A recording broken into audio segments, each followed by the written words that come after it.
May I ask you a question? What do you think of me? Mrs. Robinson, you're trying to seduce me. The Graduate had a lot of accolades attached to it, yet nothing beats the secret events that accompanied its production. Yes, the movie turned Dustin Hoffman into a star, gave director Mike Nichols his first Oscar, introduced Mrs. Robinson as a new slang term, and showed us why plastics have come to stay. However, here are 20 weird facts you didn't know about The Graduate. From its iconic poster to the actors who almost starred as Ben, you'll get all the behind-the-scenes details. So keep watching. Number 20. New star. Dustin Hoffman had never taken such a major role before the satire. He was young, vibrant, and eager. His talent was on display in theater and television throughout the 1960s, but no major roles. However, he got a role as Nazi playwright Franz Liebkind in Mel Brooks' movie The Producer. At the same time, he spotted the audition for The Graduate. It was an opportunity of a lifetime, and Brooks did not blame him for taking the bigger deal. Dustin didn't leave without Brooks's permission.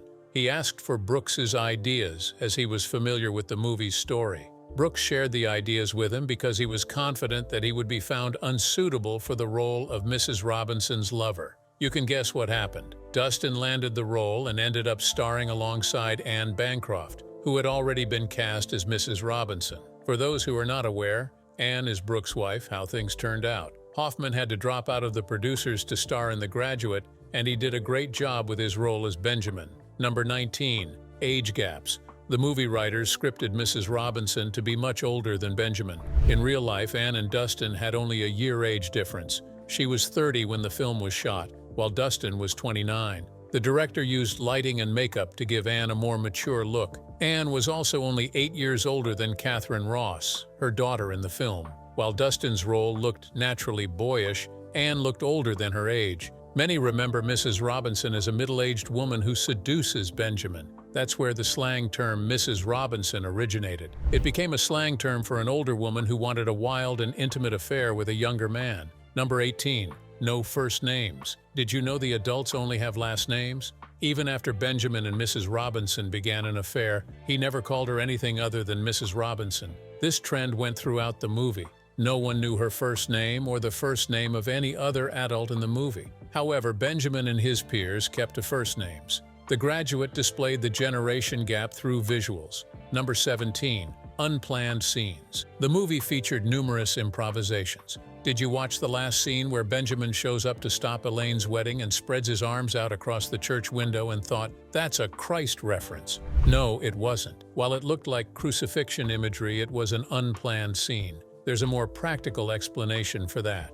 When Dustin first rehearsed the scene, Benjamin was meant to pound fists against the glass to get Elaine's attention, but it didn't sit right with the church minister of the property where they filmed. Benjamin had given too much energy to the role, as his heavy pounding caused the entire wall to shake. The minister kept a close eye on Ben, so another pounding role was out of question.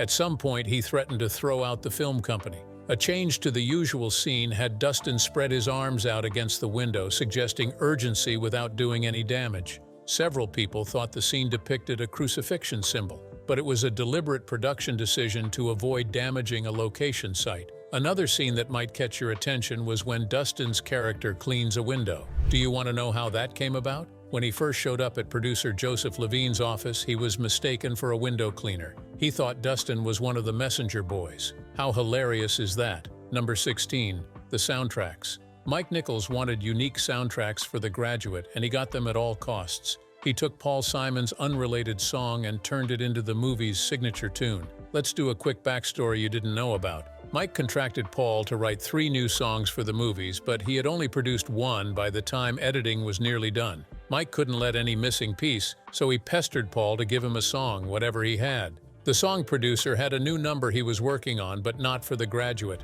It's a song about times past. It's about Mrs. Roosevelt and Joe DiMaggio, Simon said. Nichols replied, "It's now about Mrs. Robinson, not Mrs. Roosevelt." That's how Mike got songs that fans ultimately loved. The hit single Mrs. Robinson became a sensation. Number 15. Unhired actors. You might not know this, but there were major actors who didn't make this all-time classic film. There were many. Dustin shared that Gene Hackman, his friend and former roommate at New York University's Tisch School of the Arts, also got a role in the movie. However, Gene was fired from The Graduate. He was hired to star as Mr. Robinson, But 3 weeks into rehearsal, the director realized something. He was just too young for the role. Although he was a year older than Anne, something about the pair did not work for Mike Nichols. He had to step back from the contract and let Murray Hamilton take over. Although Gene lost his role, things ended on a good note between him and Nichols. The turn of events became one of the best things that could have happened to Gene. He landed a role in another all-time classic, Bonnie and Clyde,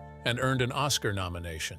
From then on, it became a springboard to his success as an actor. Did you know the boy wonder almost starred in The Graduate? Burt Ward, the famous sidekick in Batman, was offered the lead role, but his management refused the offer because Batman was so enormous and successful. The studio wouldn't let me do it. They didn't want to dilute anything to do with the character by having me play a different role, Burt said. Doris Day also refused the role of Mrs. Robinson. She said the story was too explicit for her. Ava Gardner expressed interest in playing Mrs. Robinson. However, she wanted a slight tweak to the real story. She called Nichols and said, "I want to see you.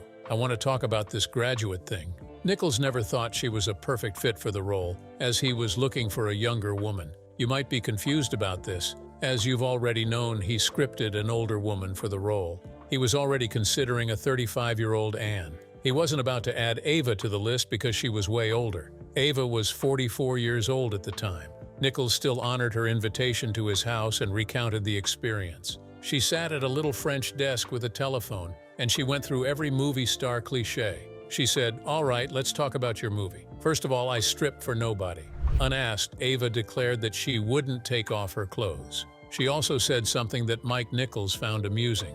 She reported that she'd been trying all day to place a phone call to Ernest Hemingway, who was a friend of hers who had passed away over 5 years ago. It cleared every doubt he had about kicking her off the list. Jean Moreau was highly considered for Mrs. Robinson. The reason? They believed in a cliché. In French culture, older women were often more experienced in intimate relationships and often trained younger men. Shelley Winters, Patricia Neal, Susan Hayward, and Lana Turner were considered for Mrs. Robinson. Natalie Wood, Anne Margaret, and Jane Fonda were on Nichols' wish list for the role of Elaine. Catherine Ross, who eventually played the role, was supposed to play Candice Bergen. Ronald Reagan came very close to being cast in The Graduate. He was Nichols' top choice to play William Daniels, Benjamin's father, but Ronald turned down the role. He had just begun his career in politics and wanted to focus on it. Charles Grodin was among the numerous stars who were considered for the movie. However, most of them dropped out due to financial concerns and scheduling conflicts. Grodin turned down the part at first because he couldn't take a weekly salary of $500. Producer Thurman offered him more money, but he turned it down because he had low expectations for the movie. He did not believe he could prepare for a screen test for the film in a single night. "If they had given me 3 days to prepare, I think I would have gotten the role." Well, that's how he missed out on a good film. Number 14, nobodies who turned out to be stars. Although The Graduate could have starred a million other people as the lead, Hoffman was the man for the job. Here's a story you have never heard. Everyone, including Dustin Hoffman, thought he didn't fit the role. Dustin was more familiar with theater than television.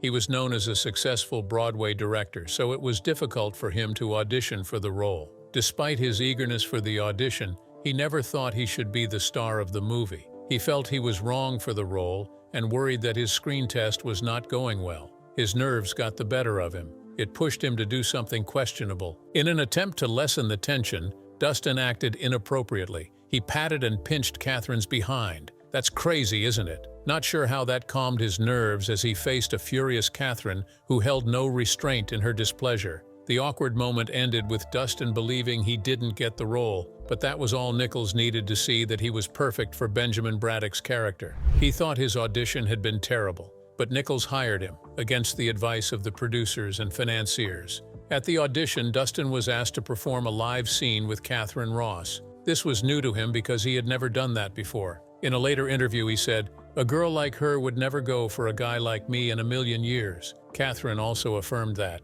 He looked 3 feet tall and so unkempt. She thought the two of them co-starring would be a disaster. "As far as I'm concerned, Mike Nichols did a very courageous thing casting me in a part that I was not right for, meaning I was Jewish. Many of the reviews were very negative. I was called big-nosed in the reviews," Dustin said. Robert Redford was an obvious choice for a privileged Beverly Hills kid with wealthy parents. He was tan, handsome, and white. Everyone thought he was the best for the role, so he screen tested with Candice Bergen for the part of Benjamin Braddock. but he didn't get the role. They say a director can tell when something is wrong, and it's true. Nichols could tell right away that they had made a wrong judgment. He said Robert could not project the underdog qualities necessary to the role. When a confused Robert asked why he would not get the role, Nichols responded with a question. He asked, "Have you ever struck out with a girl?" Robert couldn't get the question, so he asked, "What do you mean?" "That's precisely my point," said Nichols. "Rob, look in the mirror. Can you honestly imagine a guy like you having difficulty seducing a woman?" Although Robert said he understood the character of Benjamin, who was a social misfit, Nichols maintained that he could not do justice to the part. He said that the audience wouldn't believe Robert as a character who women have rejected. Nichols had worked with Robert before the 1967 film. He had starred in Nichols' first Broadway play, Barefoot in the Park. The director felt Robert could bring life to the role of Benjamin, but he was wrong. He auditioned hundreds of actors for the part, but after seeing Dustin's audition, he realized the key to the character should be that he's out of place.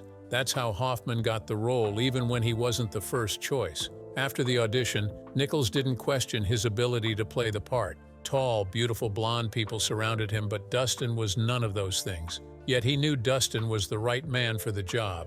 Number 13, the iconic poster. There are only a few movie posters that grab attention and keep viewers in anticipation.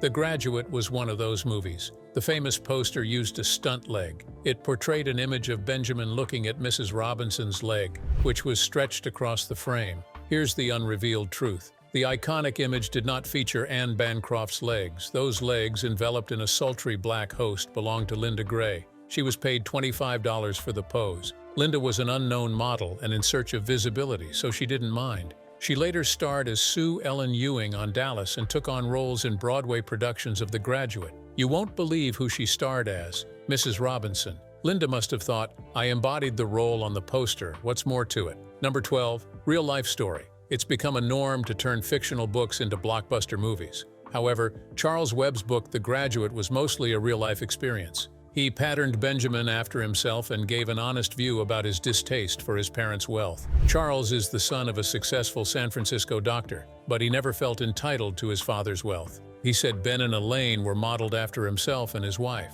However, Mrs. Robinson wasn't a real-life person. She was just a character to spice up the movie. He sold the movie rights to The Graduate for $20,000. That was a small amount considering how valuable it would later prove to be.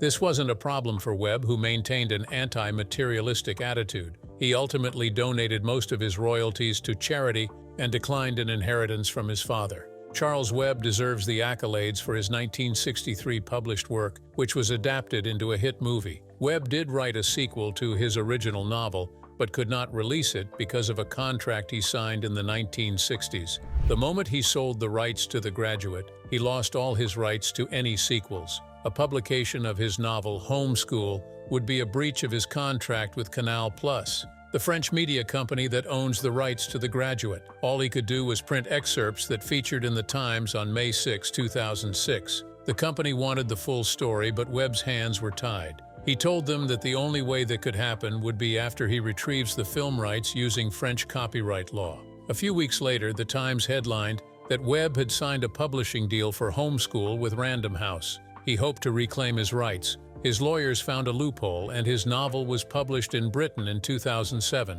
Number 11, stolen credits. How often do you hear about people accepting credit for work they didn't participate in?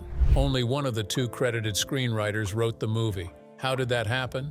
Let's find out. After the movie producer Lawrence Terman got Nichols on the project, he sent the novel to William Hanley, a screenwriter. His job was to take a crack at adapting the story, but Nichols said his draft was horrible. They gave it to another writer, Calder Willingham, and it wasn't what Nichols wanted. He also turned in a script that I just wasn't crazy about. After many failed attempts with the other screenwriter, he thought of his friend Buck Henry. Although he had no writing expertise, Nichols was sure he could get it done. He said to Henry, "I think you could do it. I think you should do it." He ended up giving the work to Henry, and that's the written version that made it to the screen. However, Buck had to share the credit with Willingham. The Writers Guild said that Willingham deserved partial credit, but to tell the truth, "I didn't use any of his script. It's all Buck's work," Nichols reported. Well, if the law says Willingham deserves credit, he does. Number 10. Uncomfortable auditions and scenes. What can you expect from a movie that's slightly R-rated? There'll be several uncomfortable scenes, and sometimes there will be many retakes. During rehearsals of Benjamin and Mrs. Robinson's encounter in the hotel room, Anne was unaware of Dustin's creative ideas. She didn't know he was going to grab her breast. Dustin thought it was the best way to portray the scene, as it reminded him of schoolboys trying to nonchalantly grab girls' breasts in the hall by pretending to put their jackets on. Nichols thought it was funny and began laughing loudly. Dustin joined him as well. You'd think they ended the scene. No, they didn't. Instead, Dustin walked to the wall and banged his head on it, trying to stop laughing. If you've seen that scene in The Graduate, this is the story behind it. Nichols left the scene in the finished film because he thought it was hilarious. Number 9. The reviews. With an 8-star rating on IMDb and a domestic box office receipt of over $104 million, The Graduate earned the spot as the highest-grossing movie of 1916-7 in North America. After the 1939 movie Gone with the Wind and the 1965 The Sound of Music, The Graduate is the third film in history to gross over $1 million domestically. After adjusting for inflation, it raked in $857 million in 2021, earning the 22nd spot on the highest-growing film in the United States and Canada. This movie marked the first time a director was paid a flat salary of $1 million. Nichols received $150 and 1/6 of the profits.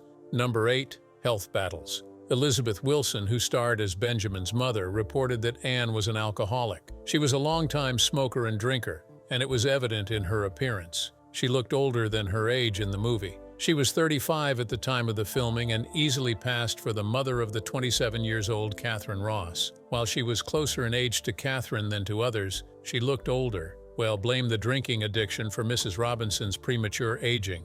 Number 7. Role-playing. Anne Bancroft embodied the role of Mrs. Robinson because she loved Nichols's description of the character. She made it a duty to bring the character to life. Anne portrayed her role as someone angry with herself for giving up on who she was in exchange for wealth and security. This aspect of the book captured Nichols's interest. When they shot the scene of Ben and Mrs. Robinson's discussion of art in the hotel room, Anne had forgotten the director's vivid description of Mrs. Robinson's character. Still, she captured that anger and regret in the subsequent scenes. She gave Nichols what he wanted from Mrs. Robinson's character. He wanted to portray the story of a woman who had bargained away her life. That seems to me the great American danger we're all in, that we'll bargain away the experience of being alive for the appearance of it, Nichols said. Richard Dreyfuss was another actor many didn't notice in The Graduate. The scene where Elaine tracks down Ben in his gloomy room and he causes her to scream. Several other tenants gather behind the landlord in the doorway. One says, "Shall I get the cops?" "I'll get the cops." Do you recognize the voice now? Yes, that was Richard in one of his earliest movie roles. Ben Murphy was also part of this masterpiece. He featured as the shaving fraternity brother. Kelvin Teig had a cameo appearance as one of the showering fraternity brothers, while Mike Farrell starred as a hotel bellhop. Number 6. The producer's review. This is the side of the story no one has heard until now. Mike Nichols revealed that everyone who had been screened and tested had agreed to a 6-picture contract. However, Dustin refused the trend during his screen test. He stated that he would rather do it for free than feel pressured to take on a project he didn't like. In the end, he went home with a check for $17,000, with no further contracted films. He only got $4,000 after taxes and living expenses. After he ran out of money, he filed for New York State unemployment benefits and received $55 per week as a resident in a 2-room apartment in the West Village of Manhattan.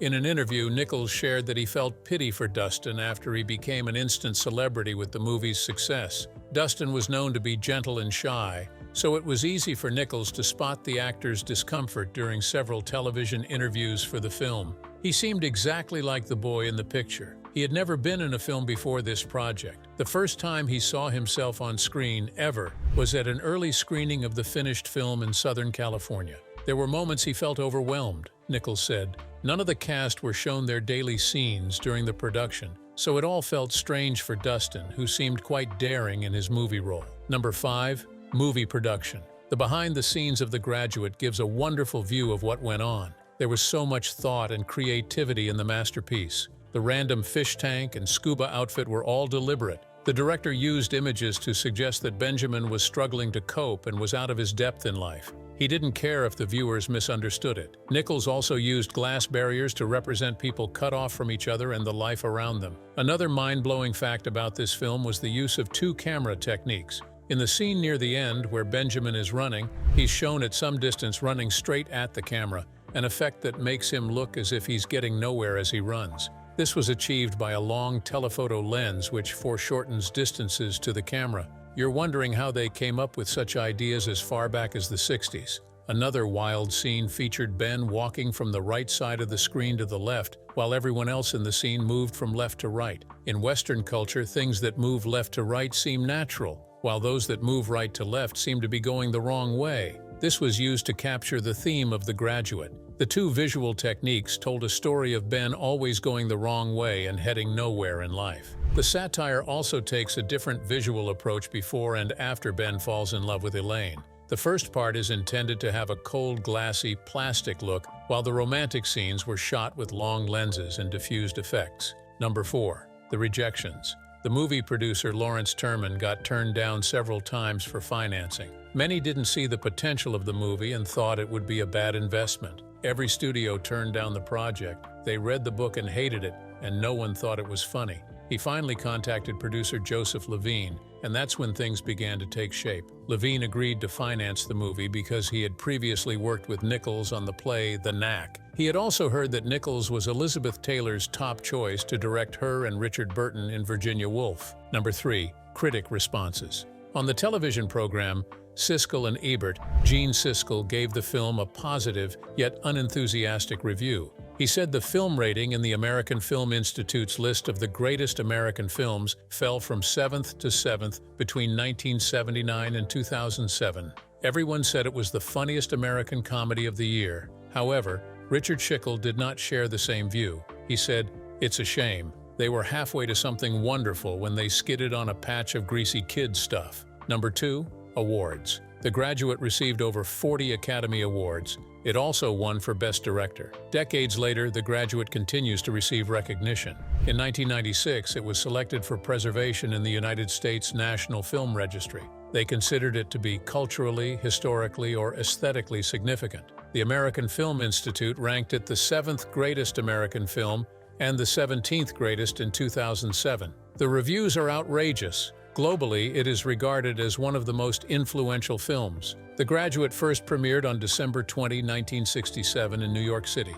It happened at the Coronet Theater. In 1999 and 2007, MGM Entertainment released the film on DVD. Fox Home Entertainment issued a Blu-ray release in 2009 and Studio Canal in 2010. In 2016, the Criterion released a 4K digital restoration of the film. Studio Canal is set to release The Graduate in Ultra HD Blu-ray in September 2025. Number 1. Commercials. By now, it's clear that The Graduate was an iconic film. Several movies, music videos, television shows, and commercials have referenced it. The scene in which Benjamin interrupts the wedding and leaves with Elaine is a highlight scene in other television series, including the Archer episode Skin Game, The Simpsons episode Lady Bouvier's Lover, and the New Girl episode Elaine's Big Day. The Human League's music video Love Action and Busted's Crashed the Wedding elaborated on the scene. The Other Sister, a 1999 film, also imitated the scene. The leg-framing scene where Mrs. Robinson tries to make advances on Benjamin was referenced in the Roseanne episode David and Goliath. In 2004, Dustin recreated the church scene for an Audi commercial. He stops his daughter from getting married and tells her, "You're just like your mother," as they drive off, implying he was portraying an older Benjamin who has a daughter with Elaine. Benjamin drove an Alfa Romeo Spider in The Graduate, and it became an iconic automobile. The car company sold a version of the Spider in America from the 80s to the 90s under the name Spider Graduate. The 1967 romantic comedy drama follows the story of Benjamin Braddock, a recent college graduate who is seduced by an older married woman, Mrs. Robinson. He ended up falling for her daughter, Elaine. The Graduate is a timeless classic, and the storyline is one for the ages. What do you think about The Graduate? Let us know your thoughts in the comments. Thanks for watching. If you enjoyed this video, please like and subscribe to this channel. Before you go, watch the other videos on your screen.